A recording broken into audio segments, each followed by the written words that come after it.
नमस्कार स्वागत करुछु आज कार्यक्रम को दर्शक बंधु आवश्यकता ही आविष्कार बाट देखाई थाए चाषबास ठीक सेमिति आम देशर जनसंख्या जो भाव में द्रुत गति में बढ़िबार लगी आउ से बढ़ुवा जनसंख्यार खाद्याभाव को पूरण करने आमको अधिकरु अधिक फसल उत्पादन करिवार आवश्यकता रही आम चाषी भाई और भौणी मैंने किभली भाव में अधिकरु अधिक खाद्य उत्पादन करी बा फसल उत्पादन करी से अभाव को पूरण करें से प्रचेष्टारत आमे आम कार्यक्रम माध्यम आम चाषी भाई और भौणी मानू परोक्ष एवं प्रत्यक्ष भाव में साहाय्य कर आसीछु जार ना कृषि दर्शन। गुआ एक लाभजनक अर्थकारी फसल यह आम संस्कृति सहित ओतप्रोत भाव जड़ित कहीं क्यों आदिम कालू विभिन्न पर्वपर्वाणी रे गुआर व्यवहार करा जाए। थरे कहले देखी जदि आपण को किए पानटीए खाइबा दिए आ से गुआ न थाए तार स्वाद किभली रहिबो। केवल पान कहीं विभिन्न प्रकार पान मसला उत्पादनकारी संस्था गुड़िक पान मसलार उत्पादन पर गुआर व्यवहार करिथांती। आम राज्य तथा देश में गुआर चाहिदा अनेक बेसी। आम राज्यर जलवायु रे गुआ गछ भल बढ़ी थाए ता सहित भल अमल दिए। गुआर विभिन्न प्रकार उन्नत किस्म गुड़िक रही।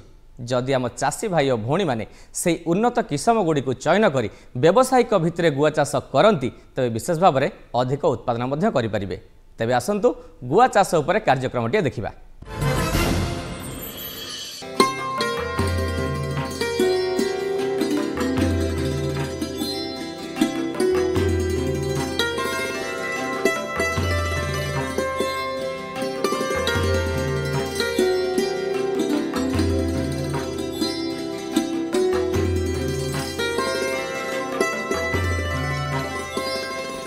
गुआ चाष एक लाभजनक व्यवसाय। ओडिशार जलवायु गुआ चाष बहुत अनुकूल अटे। साधारणतः आम गुआ चाष आमर समुद्र पतन ठारू 100 मीटर उच्चता पर्यंत आम कर चाष उष्म एवं आर्द्र जलवायु दरकार पड़ी था एवं माटीर गभीरता भल थिबा दरकार। भल जल निष्कासन होतिले एही चाष भल भाव में हो पारिबो। एही चाष साधारणतः आमर दिन एवं रातिर जो तापमात्रा अच्छी तार तारतम्य बहुत कम रहिबा दरकार एवं यही चाष साधारणतः तापमात्रा 16 डिग्री नहीं 35 डिग्री भीतर रहिले ये गछ भल बढ़ी थाए एवं फल और फूल भल मिली थाए। यही चाष विभिन्न अधिक अमलक्षम विहन एवं चारा आमर विभिन्न संस्था माध्यम बर्तमान मिलुची जमी आम central plantation crop research institute विभिन्न सेंटर अच्छी से सेंटर माध्यम एवं अन्यान्य आमर कृषि वैषयिक विश्वविद्यालय भी यार चारा माने मिलुची। विभिन्न चारा जो मिलुची तन्मध्यरु आमर मंगला सुमंगला श्रीमंगला मोहितनगर समृद्धि अन्यान्य यही अंचल आमर भल भाव चाष हो पार। आमर मोहितनगर किस्म भल भाव में आम ओडिशार जलवायु रे चाष करा जाई परिबो एवं अधिक अमल आम पाइपर। जदि आम वंश विस्तार कथा देखिबा गुआ साधारणतः मंजी द्वारा वंश विस्तार होता है एवं साधारणतः आम जो मंजी को आम नेबा माँ गछरु सिलेक्शन कर नेबा उचित जो गछर अधिक अमल दौथिबो एवं चिरस्थायी भाव अमल दौथिबो भल अमल दौथिबो गुआर साइज 40 ग्राम रु अधिका थिबो सेही आम विहन चयन करने पड़ो एवं या लगेबार साधारणतः 45 दिन पर यह गजा होता है एवं ये पाखापाखि 2 मास 3 मास मध्य यार गजा होगा शक्ति थाए एवं तापर आम पाखापाखि 14 मास नहीं 18 मासिया चारा आम जमी रोपण कर चारार जदि मान देखा 5 ରୁ 6टी पत्र थी एवं तार जो मूलर तार परिधि देखा तार से पाखापाखि बाग अर्थ जो कौचे आम 20 सेंटीमीटर रु अधिका थी एवं सी 1.5 वर्ष पाखापाखि से चारा को आम साधारणतः जमी लगेवा उचित। साधारणतः जदि आम देखा यार लगेवा प्रणाली आम 2.7 by 2.7 माने 2.7 by 2.7 लाइन टू लाइन व्यवधान में पाखापाखि 9 फुट बाई 9 फुट होता है फुटरे सेही व्यवधान में आम गछ को लगे था एवं गचर गच दूरता आम से 9 फुट बाय 9 फुट दे था फल पाखापाखि 1370 गछ गोटे हेक्टर प्रति लगी था एवं या लगे जो गात खोलिबा ये 2 foot by 2 foot by 2 foot व्यवधान में आम लगेगा उचित।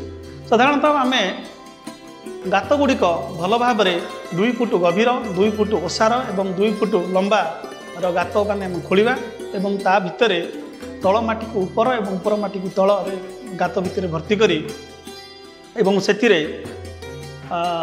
किछि सढ़ा गोबर खत बा भर्मी कंपोस्ट 200 ग्राम लिंबपीडिया एवं किछि 100 ग्राम खंड सुपर फॉस्फेट भल भाव से माटी रे मिसई बाटी की गात भितर फिलअप करी आम से ये गुआ गछ को लगेगा उचित।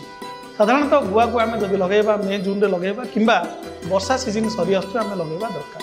अत्यधिक वर्षा समय गुआ गछ को लगेगा अनुचित। एवं जदि आम देखा यार चारा शाल परिचालना साधारणतः गोटे गछ पिछा 100 ग्राम जबखारजान 50 ग्राम बा 40 ରୁ 50 ग्राम फस्फरस एवं 140 ग्राम पोटास सार आवश्यकता पड़ता है। जदि आम देखा आनुमानिक भाव में पाखापाखि 250 ग्राम जबखारजान 250 ग्राम 250 ग्राम आमर यूरिया 250 ग्राम सुपर फस्फरस बा super phosphate single super phosphate आउ 250 ग्राम म्यूरेट ऑफ पोटास सार आवश्यकता पड़ता है। ये सब सार को आम प्रथम वर्ष आर 1/3 द्वितीय वर्ष आर 2/3 एवं तृतीय वर्ष पर ठारू आमको संपूर्ण सार आम साधारणतः 2टी भाग करी जून जुलाई एवं अक्टोबर नवेम्बर रे गछरे आम प्रयोग करवा उचित। साधारणतः गछ लगेबार 2 फुट मूलरू छाड़ी आम बेसिन बनई ताको माटी रे देवा दरकार एवं या सहित किछि आम बोरन 25 ରୁ 30 ग्राम बोर गछ पिछा आमको देवा पड़ता है हेले भल गछ बढ़ी थाए एवं परवर्ती अवस्था रे फूल फल धरी थाए। यदि जल परिचालन देखा गुआ गछ को प्रचुर मात्रा जलर आवश्यकता रही आम जानिथिबे जे चाषी भाई मैंने साधारणतः आमर जो सतसंतिया जगह पोखरी कूल या लगे था तेणु जेहेतु आपको जल अधिका दरकार थाए खरा दिने किंबा शीत दिने जितेबले आमर जलवायु टी ड्राई थी शुष्क थी से आम जलर ठीक भाव में परिचालन करने उचित। पाखापाखि 140 ରୁ 150 लिटर पानी 3 ରୁ 4 दिन व्यवधान रे आम गछ प्रति देवा उचित। आम राज्यर जलवायु कृषि कार्य ପାଇଁ अत्यंत अनुकूल। जलवायु जेते अनुकूल होइथिले मध्य जदि चाषी भाईटी फसलर सुपरिचालना करि न थाए तबे फसल रे विभिन्न प्रकार रोगपोक गुड़िक लागि थांती एवं सेमानक प्रादुर्भावरु फसलटी आंशिक हो किंबा संपूर्ण भाव में नष्ट होइथाए। जो चाषी भाई भौणी माने फसल रे कीटनाशक औषधर व्यवहार विषय जानि नाहंती सेमानक पई आमर ए कार्यक्रम फसल रे कीटनाशक औषधर व्यवहार। तेबे आसंतु देखिबा शिखिबा एवं जानिबा।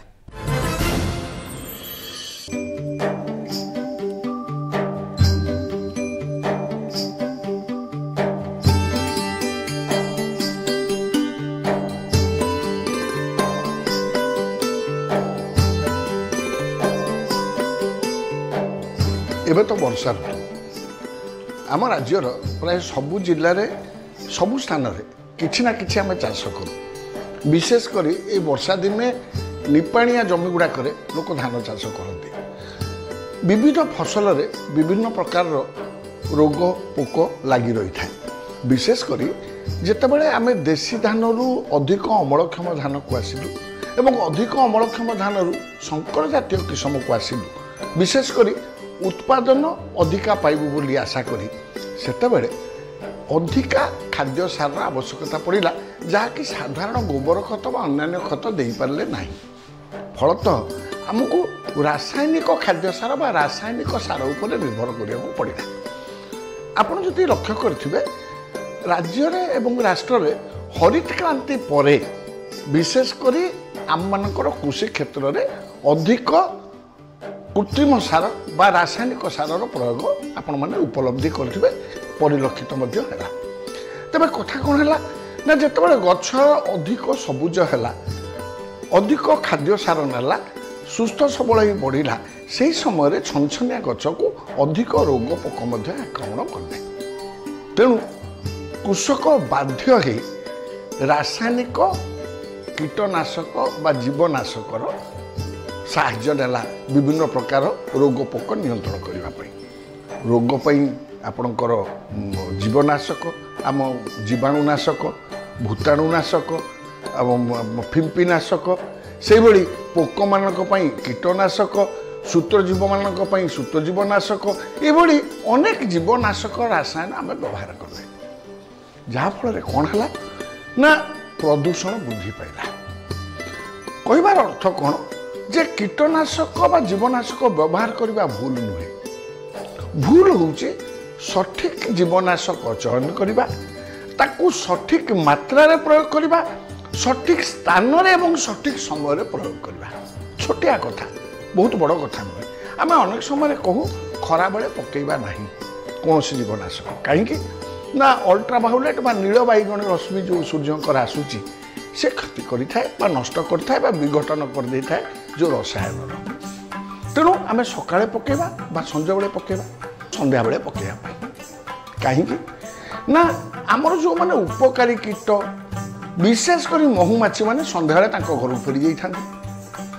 ସନ୍ଧ୍ୟାରୁ ସକାଳ ପର୍ଯ୍ୟନ୍ତ ସେମାନେ ଆସନ୍ତି ନାହିଁ କ୍ଷେତକୁ। ତେଣୁ ସେହି ସମୟରେ ଆମେ ଯଦି ଔଷଧଟି ପକାଇଲେ ଉପକାରୀ କୀଟ ବା ପରାଙ୍ଗ ପୁଷ୍ଟ କୀଟମାନେ ଯେଉଁମାନେ ପରାଗ ସଙ୍ଗମ କରନ୍ତି ସେମାନଙ୍କର କ୍ଷତି ହେବନି। ଦ୍ୱିତୀୟତଃ ଅନେକ କୀଟ ଖରା ଚାଲିଗଲା ପରେ ରାତିରେ ଅଧିକ ସକ୍ରିୟ ହୁଅନ୍ତି।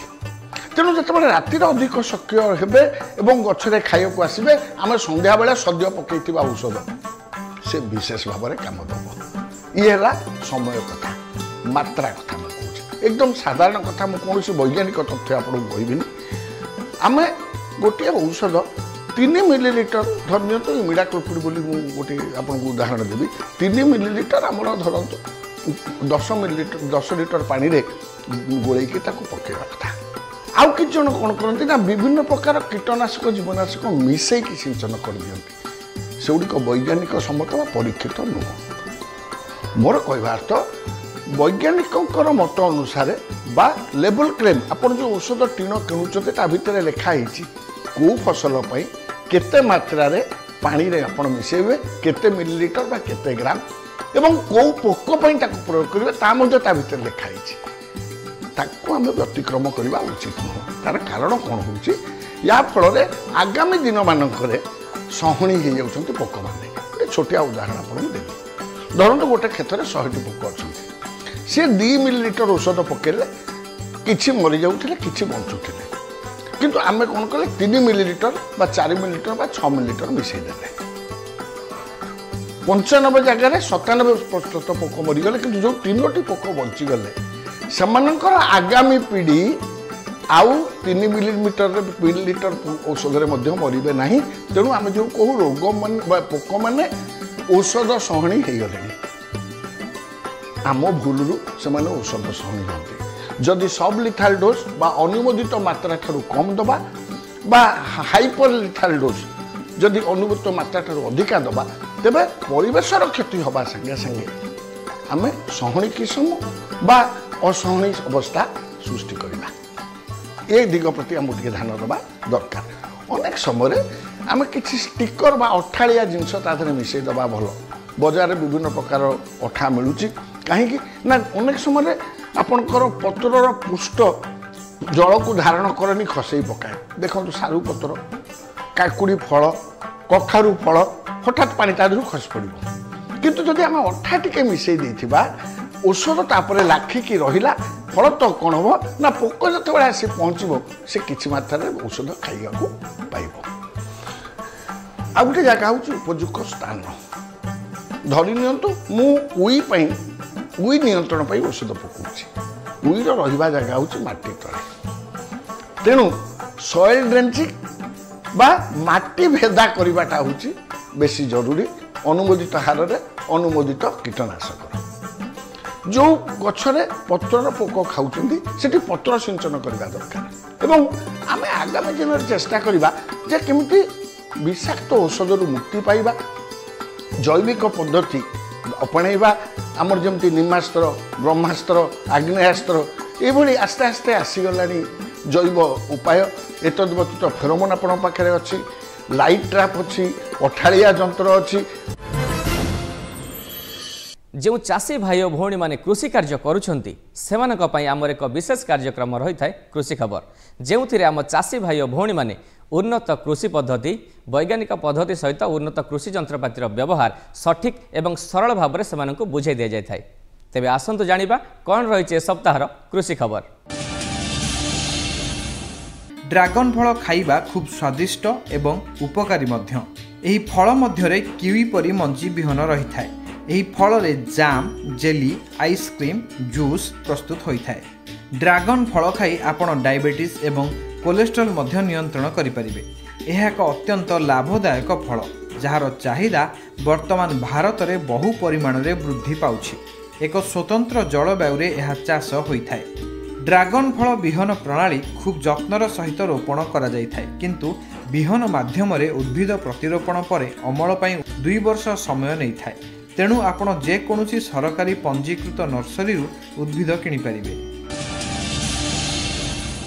खरीफ ऋतु रे आमर चाषी भाई भौणी माने धान चाष करिथांती। धान चाष को अधिक पानी आवश्यक होइतिबारु साधारणतः आमर चाषी भाई माने खालुआ और नीचा जमी रे धान चाष करिथांती। ढीप जमी रे धान चाष भल होई न थाए। जदि चाषी भाई माने सही ढीप जमी को पड़िया न पकाई ता मध्य रे डाली जातीय फसल चाष करंती तेबे सेमाने अधिक लाभवान होई परिबे। डाली जातीय फसल रे हरड़ चाष एक लाभजनक चाष। एही फसल ढीप जमी रे होई परिबो। एथिपाई कम जलर आवश्यकता होई थाए। एही फसल करबा पूर्वरु चाषी भाई माने केतेक दिग प्रति ध्यान देवा दरकार। सेगुड़िक हेउछि फसल लगाइबा पूर्वरु बिहन विशोधन करिबा दरकार। जमी रे आवश्यक अनुसार खत सार प्रयोग करिबा दरकार। एथि सहित हरड़ को जे कोनोसी फसल मझिरे अंतः फसल भावे बुणिबा दरकार। एणु वैज्ञानिक मत अनुसार हरड़ एक लाभजनक फसल अटे। हरड़ फसल पाखापाखि 45 दिन पर्यंत भल भाव बढ़ी पारे ना। तेणु से 45 ରୁ 60 दिन पर्यंत केमती आम घास मुक्त रखा से पदक्षेप नेवा दरकार। एवं आम बिहन बुणला आम पेंडिमेथालिन 1 लिटर आम 200 लिटर पानी रे आम यदि स्प्रे करवा ताले से घास को दमन करए। एवं तापर अवस्था जो आम आउ थे सामान्य आम जदि आम पाखापाखि 45 दिन बेलू जब आम गोटे घास बाछीदे ताहले आप घास मुक्त हो पारि थाए। जिते आम जब बुणुचे धाड़ी की धाड़ी पाखापाखि 90 ରୁ 100 सेंटीमीटर एवं गछ गछ आमर 45 ରୁ 50 सेंटीमीटर दूरतार जब आम धाड़ी रे बुणीबा ताहले बहुत अमल हम। गोटे सब बड़ जिनस है हरड़ फसल ता गछ मूल माटी संचंतिया रही भल बढ़ी पारे ना। माटीर जल निष्कासन व्यवस्था निश्चय करा पड़ो। एवं जो जगह आम जब अच्छी प्रत्येक किसी दूरतार 15-20 मीटर दूरतार जदि आम एक नाली काटिकी पानी की बाहर करदे ताहले फसल भल रहिबो। जलसेचन सुविधा अच्छी आपन पाखापाखि 45 दिन बेलू थे गोटे पानी मड़वा दरकार 75 दिन गोटे एवं छुई धरला बेलू यही 3टी पानी मड़ार व्यवस्था जब अच्छी आम ता प्रति ध्यान देवा। पत्रर जो शोषक पोक लगे जोटा कि आफिड टाइप पोक लगे जौ पोक लगे तेणु से बेलू जदि आम 10 केजी 4 केजी आप लिंब मंजी को भल भाव में गुंड कर 10 लिटर पानी रे आम 24 घंटा बतुरेकी से 10 लिटर पानी को पुणी 190 लिटर पानी रे आम डाइल्यूट करी गछ को भल भाव में जब आम स्प्रे करवा ताहले आप शोषक कीट लगे संभावना कम थाए। आधुनिक कृषि आनी दिए सफलता। पाଳ छतु चाष करी सफलता पाइथिबा एही चाषी भाई जनक हेउछंती प्रकाश कुमार परिडा। गंजाम जिलार राधागोविंदपुर रे तांकर घर। से आज को 15 वर्ष हेबो पाଳ छतु चाष करी आसुछंती। से अल्प पुंजीरु एही छतु चाष आरंभ करिथिले। से प्रथमरु छतु चाष रे सठिक लाभ पाई पारिले नाही। से ओईओटी द्वारा छतु चाष रे तालीम नै सठिक भाव में छतु चाष आरंभ कले। एथिरे तांकु बेस भल लाभ मध्य मिलिला। एथि सहित कृषि विज्ञान केन्द्रर वैज्ञानिक माने एथिरे तांकु बहुमात्रा रे सहयोग मध्य करथिले। से एही छतु चाष करी आज बेस सफलता पाइछंती। निजर सफलता संपर्क रे से कहंती मु दीर्घ 15 वर्ष हला छतु चाष करी आसी अछि। मु प्रथमे छतु चाष ओईएट रु प्रशिक्षण नेली। तापरे गोटे छोटिया जगह नहीं कि से छतु चाष प्रथमे आरंभ कली। प्रथमे आरंभ करने समय रे किछि असुविधा है। टेक्निकली सपोर्ट मते मिलिला ओईओटी द्वारा। बर्तमान भी केबीके द्वारा टेक्निकल सपोर्ट मिलुची। जेकोसी असुविधा हेले केबीके वैज्ञानिक माने आसी फार्म विजिट करचंती प्रथम प्रथम जेतलो छतु चाष आरंभ कली प्रथम से समय रे मासकू 8-10 हजार रोजगार करथिली किंतु वर्तमान मु टिके बड़ धरण करची मासकू मु 30 रु 40 हजार टा रोजगार करि पारची। छतु चाष करिया सहित वर्तमान मु बिहन उत्पादन करिकी 8-10 जन चाषी को मु देई पारची बिहन उत्पादन करिकी हमर गोटे सेडनेट स्कीम रे मु सरकारी सहायता पाइथिली। वर्तमान मोर छतु चाष रे रोजगार भल अच्छी मु मोर परिवार भरण पोषण करि पारची ए छतु चाष रे पिला मानकर पढ़ापढ़ी सहित विभिन्न आनुषंगिक खर्च एथिरु हे पारची। मो मतरे जणे छतु चाष करी निजर परिवार प्रतिपोषण आराम से करि पारिबो। मेघुआ पाग जोगु धान फसल रे पत्रमोड़ा पोक एवं नली पोक देखा देबार संभावना रही। रासायनिक उपाय एही पोकर परिचालना पई एकर प्रति 400 मिली फिप्रोनिल किंबा 400 मिली प्रोफेनोफस किंबा 60 मिली क्लोरांट्रानिफल नामक कीटनाशक 200 लिटर पानी रे मिसाई सिंचन करंतु। वर्षा छाड़ीगला परे खराटिया पागरे लेड़ा पोकर संक्रमण देखा देई पारे। एहाकू नियंत्रण करिया पई संध्या समय एकर पिछा 200 लिटर पानी रे 400 मिली लंबड़ा सिया हालोथिनिल किंबा 400 मिली क्लोरोपाइरिफोस 50% इसी एथि सहित साइपरमेथ्रिन 5% इसी किंबा 400 मिली प्रोफेनोफस 50% इसी सिंचन करंतु कारण एही पोक राति रे अधिक सक्रिय रुहंती। कुकुड़ा घर मानकरे वर्षा पानी न पशिबा पई मरामती करे दियंतु। चिया मानक पई व्यवहृत चसु बा नड़ा को ओदा न करी सुखिला रखंतु। कुकुड़ा दानारे जेमिति वर्षा पानी न पड़े सेति पई ध्यान देबा उचित नचेत ताहा बिंडा होई सेथिरे फिंपी लागिबार संभावना रही थाए। आम चाषी भाई और भौणी माने मुंड झाड़ तुंडरे मारी कृषि कार्य करिथांती भल दी पैसा रोजगार करिया पई। सेमाने जदि सेमानक उत्पादित द्रव्यर सठिक मूल्य विषय जानि नथांती सेमाने निजर उत्पादित द्रव्य को बाजार रे कम मूल्य रे बिक्री करी क्षतिर सम्मुखीन होइथांती। सेथिपई आमे सबवेले आम कार्यक्रम रे प्रसार करिथाउ बाजार दर। तेबे आसंतु जानि नेबा कोन रहिछि आजिर बाजार दर।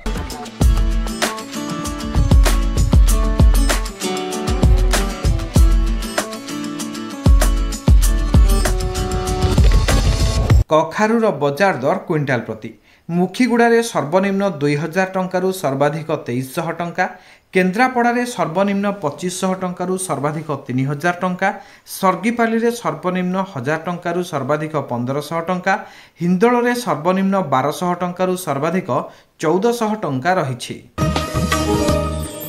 सेहिभଳି रोही माछर बजार दर क्विंटाल प्रति करंजिया सर्वनिम्न 18000 टंकारु सर्वाधिक 19000 टंका, बालुगाँ सर्वनिम्न 24500 टंकारु सर्वाधिक 25500 टंका, राहामारे सर्वनिम्न 9000 टंकारु सर्वाधिक 40000 टंका एवं बारिपदारे सर्वनिम्न 15000 टंकारु सर्वाधिक 25000 टंका रही। आम चाषी भाई और भौणी मान निकट में पाणीपाग संबंधी कृषि सूचनार पूर्वानुमान रहिबा निहाती आवश्यक जहाँफल से परिवर्तित जलवायु अबा प्राकृतिक दुर्विपर्य निज फसल को रक्षा कर कृषि कार्य करें। तेज आसतु पाणीपाग संपर्क कृषि सूचना उपरे नजर पकाइबा। अनुमान करा जाउछि राज्यर पाग सुखिला रहिबा सहित राज्यर केतेक स्थान रे हालुकारू मध्यम धरणर वर्षा हेबार संभावना रहिछि। एबे आसंतु जानिबा विभिन्न स्थानर तापमात्रा संपर्क में। कोरापुट रे सर्वनिम्न 23 डिग्री रु सर्वाधिक 24 डिग्री, पुरी रे सर्वनिम्न 25 डिग्री रु सर्वाधिक 34 डिग्री, फुलबाणी रे सर्वनिम्न 24 डिग्री रु सर्वाधिक 34 डिग्री एवं केन्द्रापड़ा रे सर्वनिम्न 24 डिग्री रु सर्वाधिक 33 डिग्री तापमात्रा रेकर्ड करा जाइछि।